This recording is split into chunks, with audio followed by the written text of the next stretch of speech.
Hi, my name is Jake Brunson. This is my week 4 assignment, the video submission of our detailed stripping for FTT 104 gunsmithing tool labs.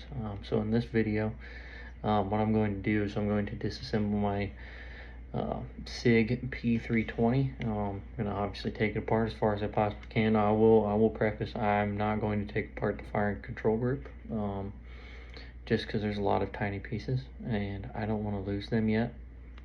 I'd rather, I guess, learn that the hard way, I guess would be the best way to put it.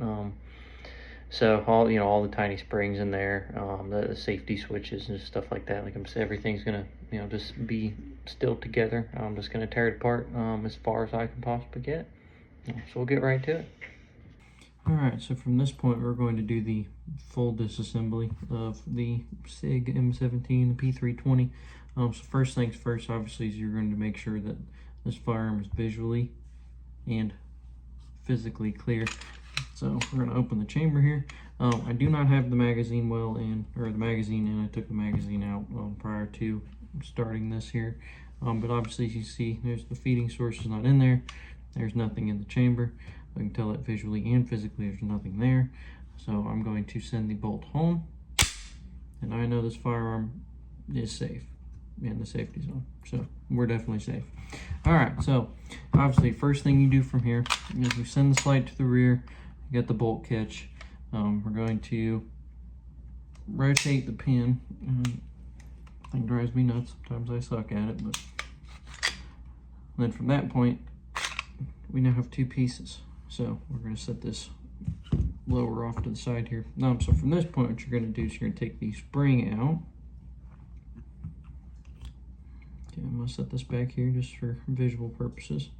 And then the barrel. So I mean, it's as simple as it is. Slide her forward, pull her out. There you go. Nothing crazy. So then you have these two additional pieces here. So now you're up to 3. And then from this point, so you have the let me get into the camera a little bit. You have this ejector rod right here. Now, when I first got this, and because I didn't know as much as I do now, but I honestly had no idea what that was for. But now I know what it is. So now this makes this disassembly even easier. Now I'm going to use this punch. It's got a softer end. It's brass tipped, but I coated it so it all looks the same. I know it's brass tipped, so it's really, it's a soft metal, so it's not going to damage this by any means. So from this point, we're going to give her the old college try. You're going to shove it down pretty good. Now I'm going to swap hands here. It makes life easier. So you push it down, and I try to get a fingernail under the front of that back plate. So then from this point, then that extractor rod there is propped open up top. So slide out a little bit. Then you have the back plate here. So then you can slide the back plate out. Then you have that piece here. And then this is the fun one. The fire control group. This here, I am not going to be tearing apart because I don't know if you can tell, but those pieces are really tiny. And I know I'm gonna lose something, so I'm gonna also set this off to the side here as well. And then we're going to take the extractor rod out with the extractor pin, and then you give a little toss and turn. There's the extractor. So now I have this whole thing in pieces. So from this point, this is always the fun part. You're just going to do a full assembly back through. Now I do know that this is very fun to put back together, just from what I've seen. So it's supposed to sit in a groove through here. Nothing really too crazy about the ejector, but I just know a lot of these pieces are really tiny. So from this point, we're going to slide her back in here.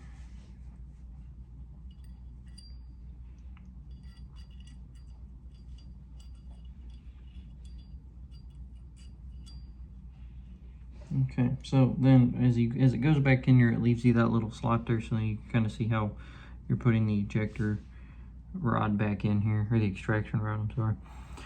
So this will go in at, I don't know if you can see it off my hand there. It'll go in at about that angle, so then you can, obviously it'll make contact and catch like it's supposed to here.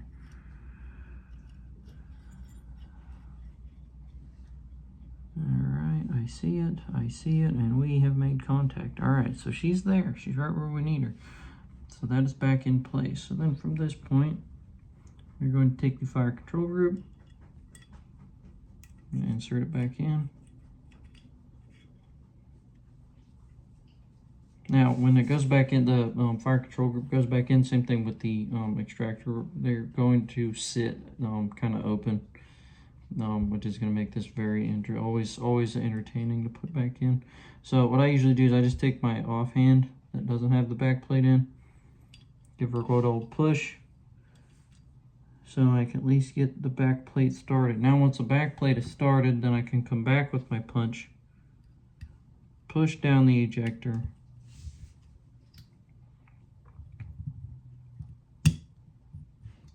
and push the back plate all the way up.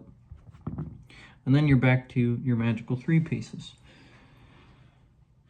So then from here, put the barrel back in. And then set the coil back in. Now, sometimes I'm not gonna lie, I sometimes screw this up and I put this in wrong. I've done it a couple times. So,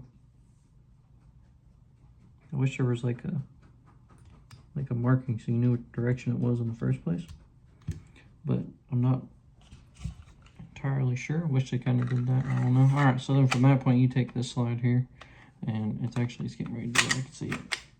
Yeah, it just did it. All right, so that means I have my coil wrong.